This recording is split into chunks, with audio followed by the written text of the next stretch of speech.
here we are, down here in Orlando, Florida. If you're watching this, you already know who I'm here with. A couple of good-ass dudes. Good-ass dudes, huge hearts. I met them not long after I got out. Now look, if I'd have met these guys before I ever went in, before I even went to the shoot, it would have changed my whole fucking story. But that's then, this is now. So I saw these guys put in some major work yesterday. They had their hands raised. Matt, Paul, the Barbarian brothers always got their fucking hands raised. Every time I've met these guys, they're putting in work for their people. So yesterday, some mad shit pops up. I'm talking fucking hands were flying everywhere. Crazy ass fucking essay. You know, he's fucking coming in, Cyborg, he's putting in fucking work. And this guy comes down out of the fucking tier, Wolfgang, mad dude. He's got good hands, huge heart. They're fucking putting in work. The fucking guards are letting this shit happen. They're not even calling points or anything. I see these guys fucking throw down yesterday. And it made me think, had I known any of this shit back when I was in GP, the inner struggle that I was going through, I was expressing it with pain. I was expressing it with heartache and downloading that onto others. And when I come out and I meet guys like this who have figured that out without having to go through what I went through, it touches my heart. It really reaches in and touches my heart. You know who these guys are? Matt, Paul, the Barbarian brothers. Fucking let's go. Wes, big thanks for being here, man. I know you're a busy guy. I know you're making your millions and stuff like that. We are here with Wes Watson. I've got Micah Cox here from American Combat Club, and my brother, as you can see, two-time Pan Am gold medal champion. I believe what you were referring to, Wes, when you were talking about the situation yesterday was IBJJF Pan Ams. It sounded like a prison riot, but I don't know what you call where you come from, but we call that shit popping off. Well, it was popping off yesterday.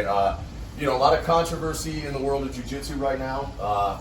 The trouble with Brazilian jiu-jitsu these days seems to be that it's full of Brazilians. Fight Sports was there in force. Everybody knows who's on Instagram, who's been involved in the jiu-jitsu world, that Fight Sports had a little controversy, some rape allegations and things of this nature. Wes, where do you weigh in on that kind of stuff?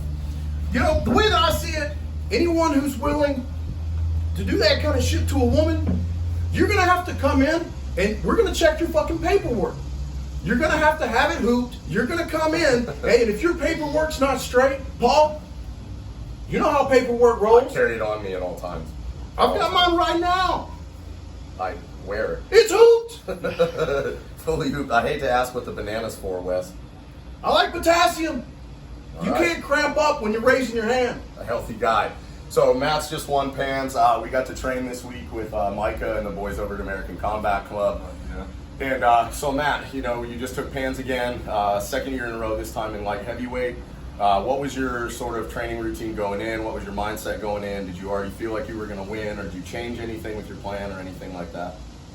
You know, I think it's common for jiu-jitsu guys that compete a lot to, the closer you get, you're either in a place where you're not questioning your training at all because you feel that confidence and everything's going well. But I think there's something that kind of happens all the time, that you're always going to kind of question like where you're at, you know, and you can kind of get in your own head.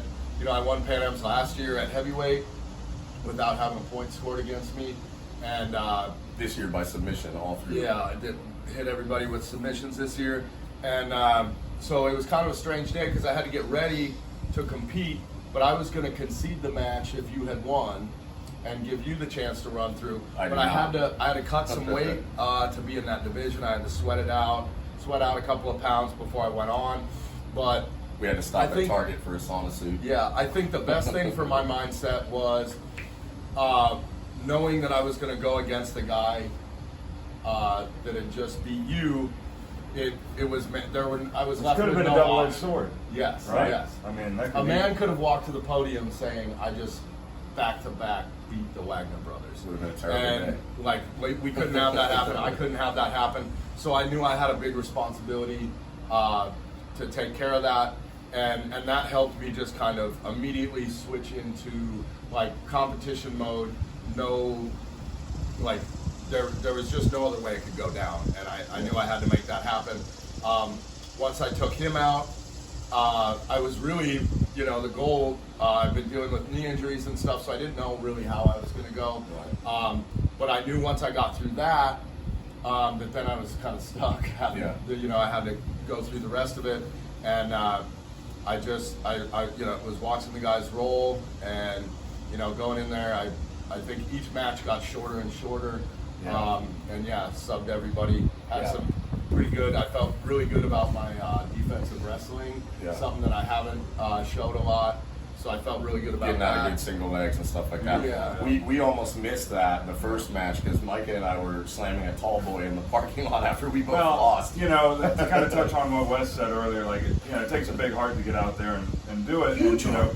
So when you lose, sometimes you got to do a little post-fight kind of. Yeah. You got butt heavy in the parking lot. Butt heavy recovery. Yeah. But Micah, so you've done some fight to wins and stuff like that, and you've been competing in jiu-jitsu for a good while. I remember when I met you, your blue belt looked like it had been dragged across the country behind a truck. It was fucking shredded. Yeah. And so I remember I got my purple belt, and it was like, I think I got mine a couple of months before you, or a few weeks before you made. Yeah. And I was like, fuck, dude, if I'm a purple belt and this dude's not, what does that say about my jiu-jitsu? Because I'd wrestled with you a few times. And so like when you got your purple belt, you've been competing in your purple belt, what do you see as like the main difference, or was there any like major change when you got your purple belt from blue, like mindset or competition or? Mindset definitely, because that blue belt had gotten so worn out. I never washed it once. Yeah. I still have it. I think it'll be like a Gave relic. MRSA to countless opponents. Oh yeah, for sure. I'm immune now, but Right. But the revenge is yeah, for sure.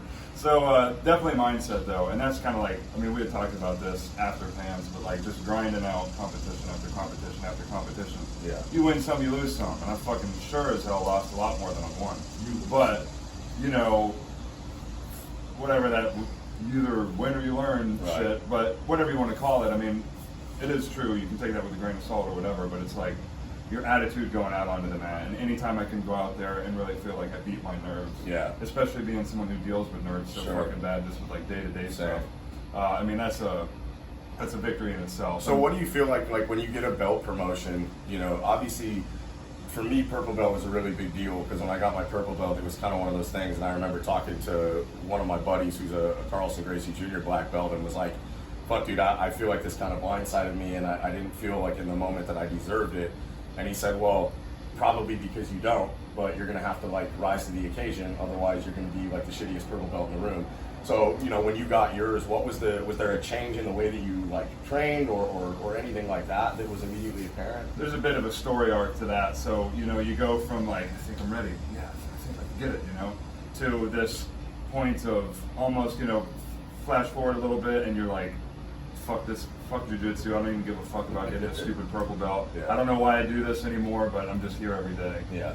And then you get to a point where you're irritated that you don't have it. And you're like, what the fuck is my coach waiting on? Like, I know I'm at this fucking level. I'm beating X, Y, and Z, and I'm in here all the time. And then you just reach another point. I think the plateau of that is just like, I just don't give a fuck anymore. Yeah. And then I think that's when it is really probably going to come out. Ultimately it's up to your coach. And realistically, you'll probably never know when it's going to happen.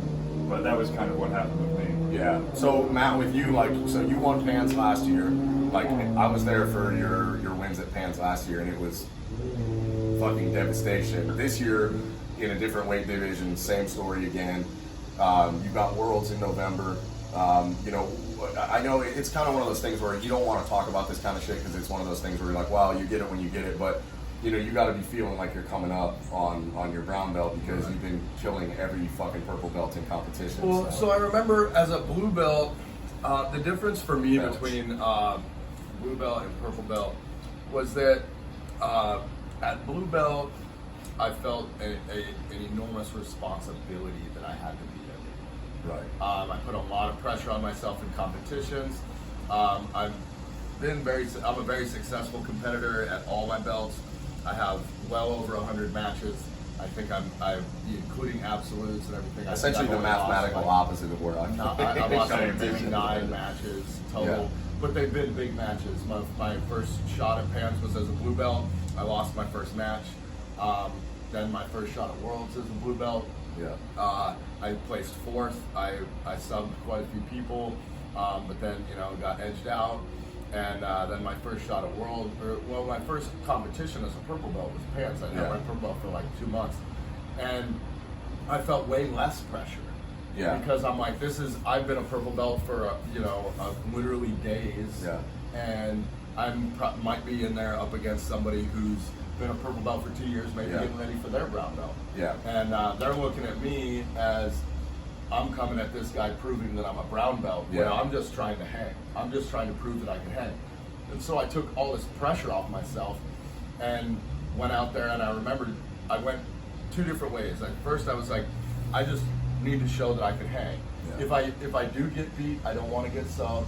I've only been subbed in competition once. Yeah. I think twice in an absolute I got. So I didn't want to get subbed. I wanted to prove that I could hang, and I really didn't care about necessarily winning or losing as long as that was kind of portrayed. Yeah. And then I remember the day before, I was like, you know what, fuck this. I'm just going to disrespect these guys. Like, I'm going to disrespect that I respect their game. I'm going to disrespect the fact that I think that they're better than me. Right. And I'm going to go out there and act like I can beat every single one of them. And if I lose doing it, then that's fine. You'll know you gave it But everything. and then I went out there and nobody scored a point against me. Yeah. And so that felt really good. But I also have a much wider range of experience when it comes to the fact that I travel around the country. I train in a bunch of different gyms. So I'm constantly, even in training, able to go in and roll with purple belts from around the country, from at Lovato's or at Homolo's or whatever, and kind of gauge myself as to where I'm you're at, sort of on Yeah. a wider level. And so when you get to that point where you're like, okay, I'm beating all the purple belts in the room except for maybe the 19-year-olds or something like that, and I'm running the older brown belts I can beat. I'm maybe get in some matches with some of maybe the older black belts or the hobbyist black belts, and maybe even I get a tap or two, or I just feel like that I didn't get totally dominated. And that gives you a wider range to be able to judge maybe where you're at in the broader scheme of things. So then when you get to competition, you have that confidence. Where if you're only training in one gym, you don't know where that guy stacks up as a purple belt, and so you don't know. So kind of like traveling as a way to get a little bit more. So like Micah, you come from and we'll get past the jiu-jitsu stuff, but obviously that's what we're here for. So we're going to talk about it a little bit, but. You're at a gym where your coach Mitch McElroy is at least in our crew relatively notorious for being a hard guy to get a belt from. And he came under Seneca and stuff like that, who, from what I understand, was a difficult guy to get belts under. Has the most world champions per capita out of the old school guys and the fewest amount of black belts. So that's which says what? Yeah, exactly. And so coming up under Mitch, where do you feel like maybe for the white belts, blue belts, and stuff who are watching this, what should they be? Like at what point at a belt level, really, that you've been through, would you say where you can start saying, okay, maybe you can expect to be getting ready to get your next belt? What should you be trying to do? And instead of focusing on trying to get the next belt, what should you be focusing on sort of in your game in order to get to that point, do you think? Man, honestly, if you're in any kind of position to compete, I think that is the ultimate because, like you said about Matt, he's won now 2 Pan Am championships. We're going to Worlds. I mean, if you're winning gold medals, who can question you? You're the best in the world. You're the best in Pan Americans, the IBJJF, for what is what it is. But it's the NBA of the fucking jiu-jitsu world. Yeah. But things to look out for. I guess at white belt, you're kind of everything's abstract, and you're the sky is endless. Subbing higher belts, obviously, but not getting your ass kicked. Have a specific goal, like. Mitch, one of his, our coach, one of the greatest pieces of advice that he gives for your game, for your whole stratagem is pick 2 submissions, 2 sweeps, 2 guard passes, and fucking nerd out on them. Now at white belt, that's going to be hard. You might think, heel hook looks cool. A lot of people do that, or whatever. Can't do that. I remember at white belt, a lot of people told me, man, when you figure out triangles, like that's going to be your shit. Yeah. And I was like, fuck triangles. I don't really do that. But you're like 6'40", so obviously and triangles are probably the right way. Yes, exactly. And over time, I kind of discovered that, whoa, this is easy. I can hit that. Now I'm pretty confident I can triangle nearly anyone in the world if I put my mind to it. You know? And I think a big part of it is finding out what your body type is going to be. How flexible are your hips? That might dictate what kind of passing you can do.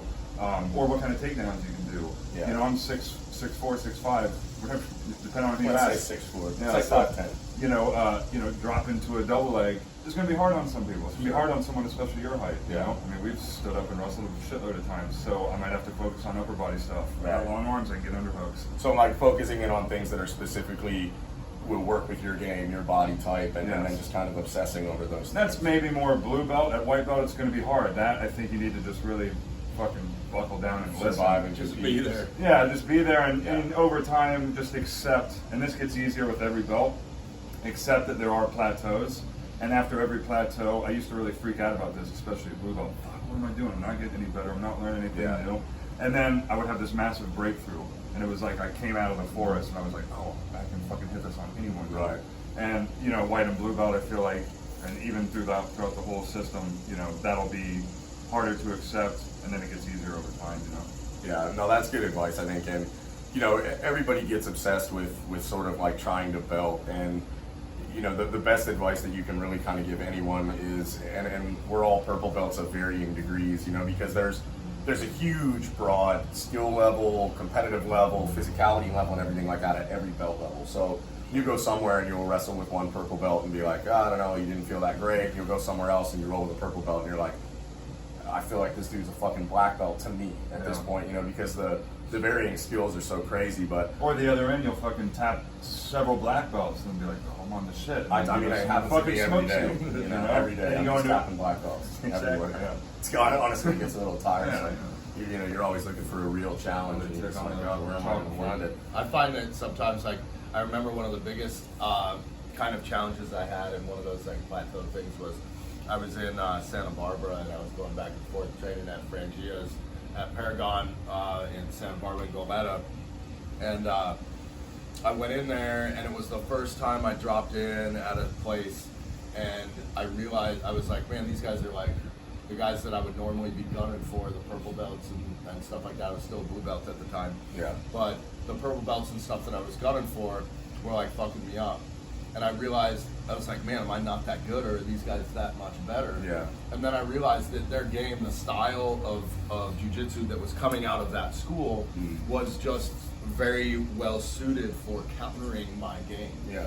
And so after a couple of weeks, all of a sudden I kind of fell into the flow with them. Yeah. And then I started having these great battles, and that was where I was training before Pans the first time, and there was this dude there, this big Mexican dude who was younger, definitely not Masters Division yet, and he was a purple belt. And then so now we started having wars back and forth. Yeah. Brother, I've been there with the homeboys. Stop. Essays, yeah. The wars pop off. You gotta always be watching out for that shit. Yeah. And so that gave me a level of confidence. Wes, you've got some veins popping out on your forehead here. Maybe you should relax. Oh, guys, I just want to tell you something. I'm listening to you guys talk about this, and I really admire the dedication that surrounding yourself with people who align with your mission. You know, I always say, don't align with me, enlighten me. And the fact that you I guys think have that's found... a t-shirt I saw on Facebook. Absolutely! I used to sit in my cell. Funny story that you bring that up, Paul. I used to sit in my cell, and my cellie was hard on the black. He couldn't get off I it. don't know what that means. And I would just sit there reading motivational things, mostly Facebook t-shirts, and memorizing that shit. But I love that you guys have found a way to be dedicated to something without being able to get a fucking GBI every time you fucking go off on All it. right. Yeah. Wes, you're gonna have to calm down a little bit over there. Sorry, guys. Well, wherever we were, we don't just want to talk about jiu-jitsu here, because I know a lot of you guys, some of you guys aren't doing jiu-jitsu or you're not fighting, and that kind of brings us to one of the other things that I wanted to talk about. You know, one of the things that Mitch always says, you know, you see it on all the Instagram stories, but, you know, he talks about it at American Combat Club, is he talks about learning to fight and why there's a value in learning to fight. And one of the things that we'd all been talking about the other day is one of our boys in the Wolves had sent us a link about China, and that China has basically said one of the biggest issues our entire country is facing is the emasculation of males. Pussies. Yes. and that all these guys are getting emasculated because of what's happening in pop culture, the fact that they're staying inside playing fucking video games all day, and that they're not going out and doing stuff and sort of ascribing or aspiring to be something masculine, something manly. And Little fresh meats. yeah, they call them, there's a slang term in China which I love, that they say little fresh meats, which is probably something you're familiar with. Well, I'm very, very familiar. Fresh fish. Bust cheeks. and that they're actually starting to pass laws over there right now, you know, and whatever you want to say about government rules and stuff like that. Just the idea of, if you're a guy, and I don't talk to women because I'm not a woman, so I don't like women trying to tell men how to be men. I'm not trying to tell women how to be women.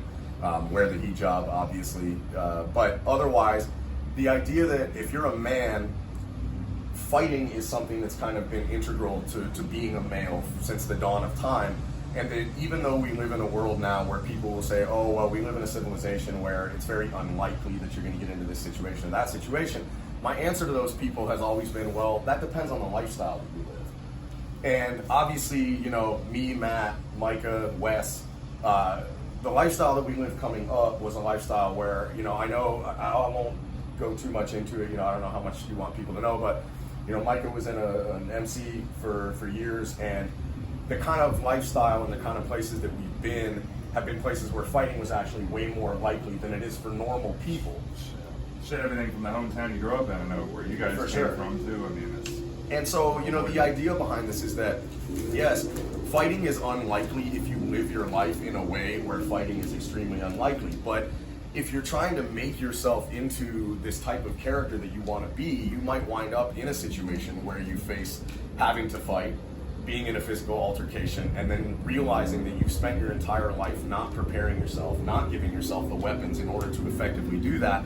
And the idea that I think a lot of guys out there have a really, really delusional idea about what would happen to them if they got into a fight. I know my anger kicks in. Oh, right. I see red, bro. But, I just hope somebody pulls me off before I can. Totally. And so, you know, one of the things that I wanted to kind of talk about a little bit is this concept that if you've never trained to fight, how you will do in a fight is either going to be blind luck between two untrained people, or you are going to have a really bad day if you run into somebody who has training. I mean, go shadow box in the fucking yard for 5 minutes straight, and really, you know, or if you've never thrown a punch, go to fucking Planet Fitness and hit a bag for 5 minutes with intent, and just see what that does to someone who's never trained, or what, you know, people would just have this blown out idea of their own cardio. Actually, somebody who doesn't do it couldn't do it for 5 minutes. Right. And everybody thinks they're going to come into a situation and it's going to be this one-on-one thing where you're just going to square up with the guy and you're just going to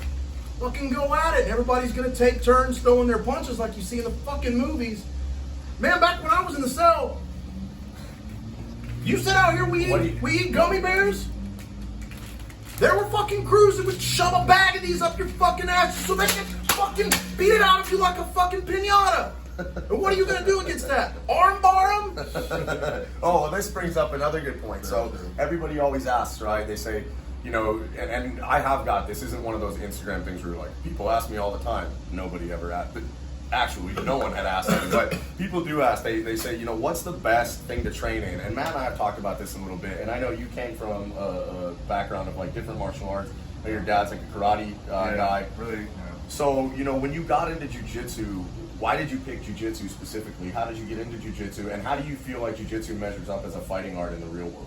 Well, okay, so how I got into it was through Mitch.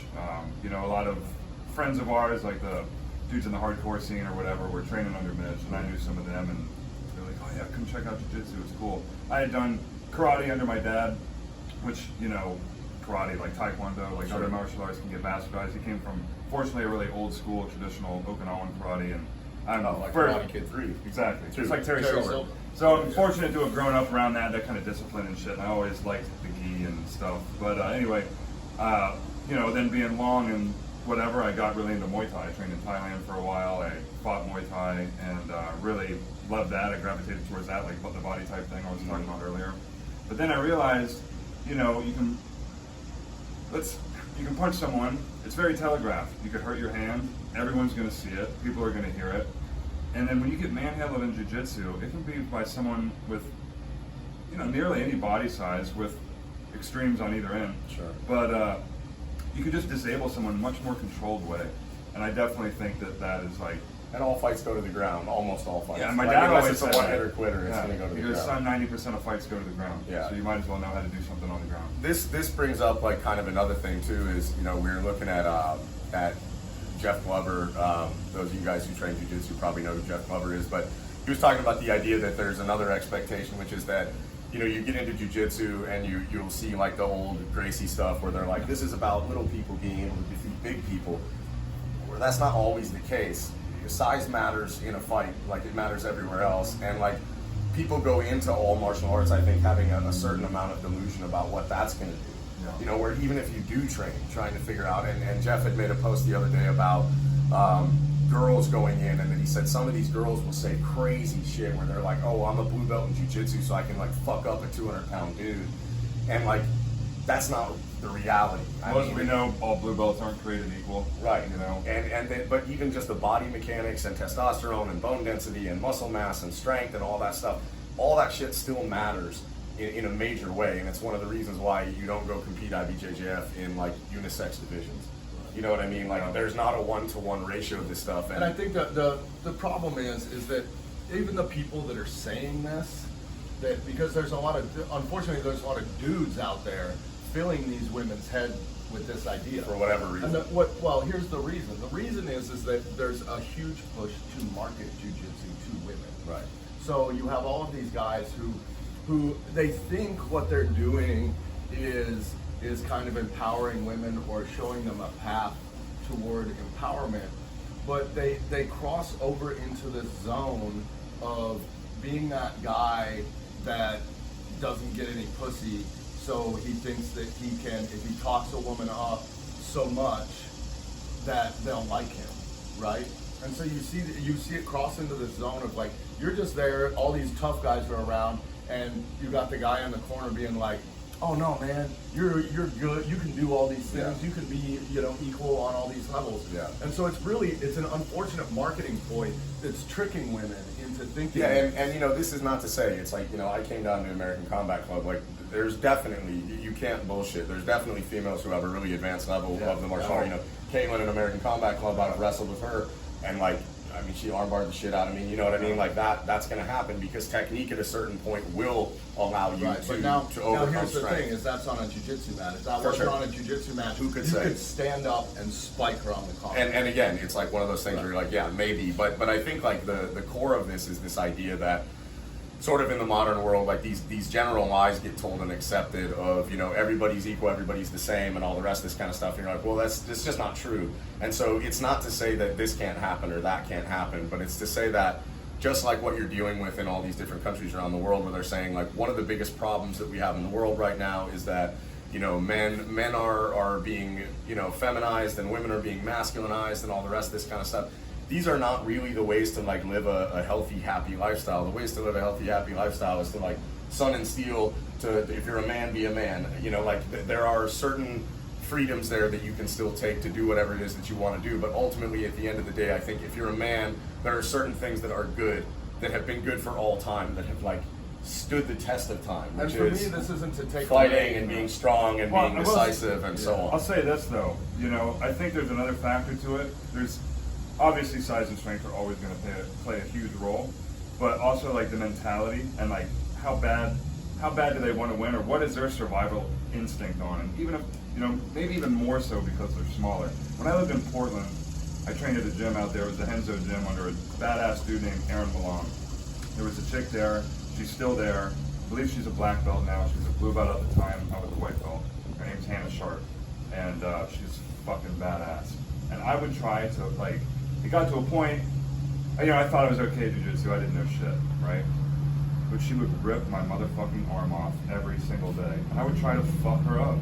I was like, this shit. Like I'm gonna try to submit this chick or something, and really like haunting. Yeah, it really haunted well, me. and I think the best thing it's there, like she wanted that shit. the best thing to take fucking away from took it. this is what we said before, where if you're untrained, you've got a guy here who's like, oh, I trained, kickboxing in Thailand, and who's now a hell of a fucking good wrestler and all this, and if you're so delusional that you think that you can naturally fight, you've got a guy here saying, yeah, and like then sometimes you might get a fucking chick who rips your fucking arm off. Because if you don't train to fight, and if you don't live that lifestyle, you can get fucked up by people that you have no business getting fucked up by, because you've chosen to live a lifestyle that has for no... myself, I don't think this takes away from women who want to do jiu-jitsu. For sure. Because I will definitely feel more confident if my old lady's running around and she knows jiu-jitsu. It's definitely going to give her a better, thing to draw from if she is attacked by a man. She's going to be far better off if she knows jiu-jitsu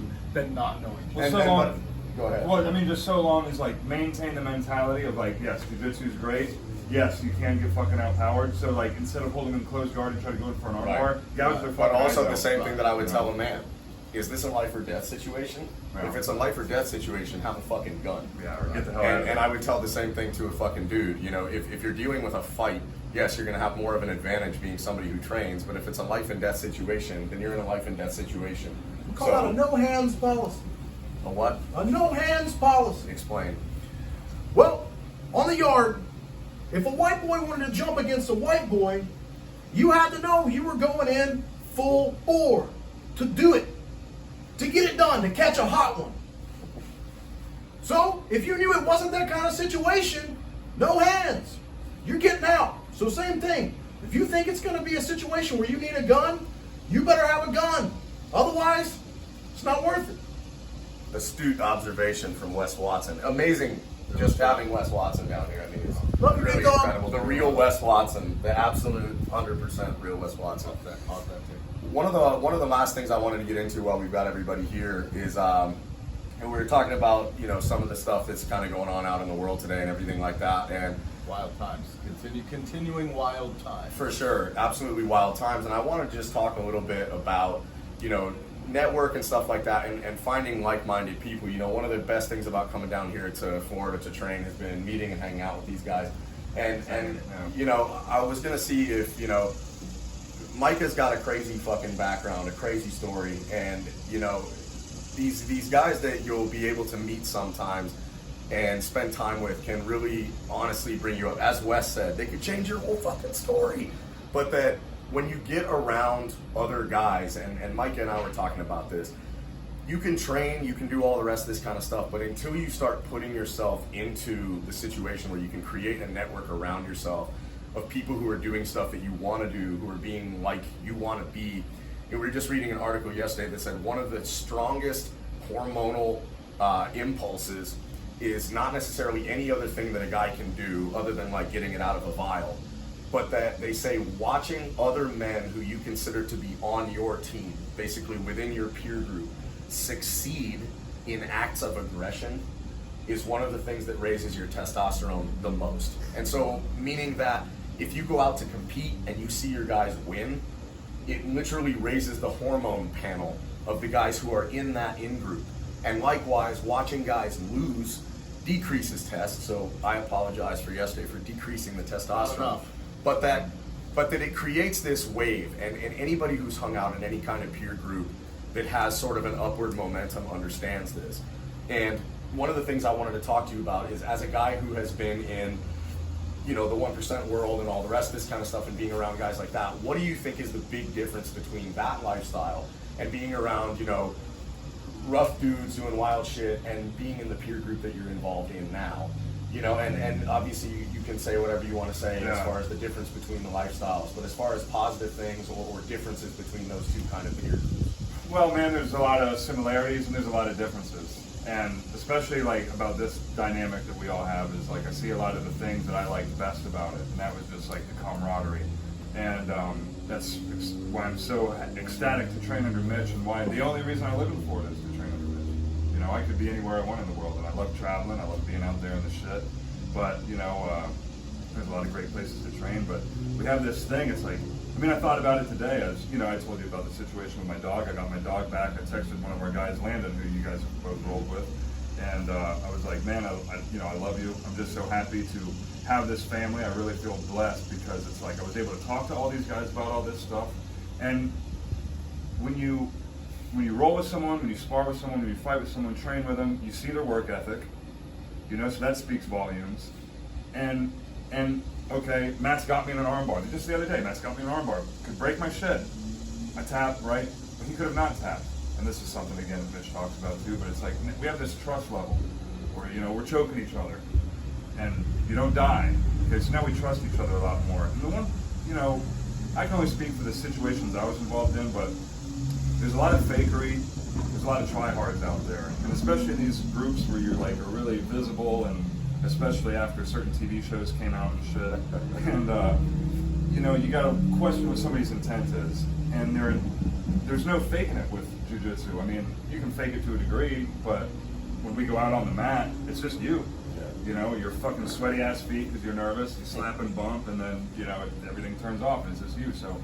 So your intent, like, if your intent was just to look cool, I guess if you go out there and just get smoked every time and you don't train that hard, whatever, like, yeah, I guess you could fake it and pay all the registration fees for no reason. But it's either real or it's not. Yeah, and I think it's like, it's so much easier to read what's real in this world, and a society of so much fakery and fucking nonsense that will just drive you absolutely up the wall, that it's just like one of the last bastions for sanity, you know, which sounds crazy because we choke each other and shit, but spot on, you know. Well, we're getting up to it, champ. Any final thoughts? I just want to say to all the folks in the Wolves and everything, and our friends at American Combat Club, you know, I've been doing this a lot over the past couple of years, and I've had to do it alone a lot, and or maybe just with my coach Ben being there, you know, and you're looking over, and you know, you're trying to succeed for the people at home, and then you want to take a medal back and you show them, but you didn't share in the moment. And so one of the best things for this competition was at Pans last year. One of the best things was, I think that was one of the first times you would watch me compete, and I was able to win and share in that moment with you, and that's kind of what made that moment special. And then this year, you know, looking up and seeing the Devotion Ultras on the terrace, and being able to, you know, hear them cheering for you, being able to point at them, you know, being able to look over and seeing you and Mitch and Micah, you know, over on the side, and hearing you and listening, being able to listen, because I'm a coachable person, you know, I do what I hear, you know, being told to me, and it's just the amount of support, and then just ultimately having the folks around that are the reason you're doing what you're doing, to be able to share in that moment with them is an incredible thing. And and like makes it so much better. To all the dudes, you know, who write me and stuff like that, and I've got guys who I'm going to reach back out to today who have messaged me even today talking about, look, man, I'm a guy, I'm doing this, I'm trying to find my tribe, I'm trying to find my crew. You know, there's no better way to find that than to train martial arts, to be around strong people who are doing strong shit, who are living healthy. Put you yourself know, out there. Yeah, and just keep yourself out there. Go compete. Go up and talk to people at competitions. You know, see who you want to be around. Find that, visualize that, and go find it. Yeah. And they absolutely network, and finding brothers and like minds around the world is the most important thing that any of us can be doing right now. And seeing the amount of investment that comes from other people. My jiu-jitsu success has come from the investment of time, money, and energy of a lot of different people. And I wind up being like the vessel that is able to trap all that, you know, to my coach Ben is heavily invested in what I do. So we spend a lot of time on the mats. The last couple of days training before I came out here, we went over some things and that I really felt like helped me, you know, coming into this competition. And you realize that a lot of people, if you're in a peer group and you have that, you have a lot of people who have invested that in you. And it just feels amazing to be able to say, okay, that investment has a return. For sure. And I'm sure for him as well. Big Wes, thanks for being here. Any final thoughts for the guys out there? Man, look, guys, the thing you gotta remember is, man, you just gotta live your life. You just gotta live your life. I don't know what's going on back there, but somebody's fucking popping off. Anyways, you gotta live your life. You gotta laugh at your own weakness, laugh in the face of it. And you gotta love those around you. It's fucking pure. You gotta live, laugh, love. It's on that thing in the Airbnb. All right, guys, It's on you heard it the from side. Wes. Live, laugh, love. Train martial arts. Find your crew, and make sure that the investment that the people around you are putting into you gets reciprocation. Get out there, train hard today, guys. We'll talk to you next time.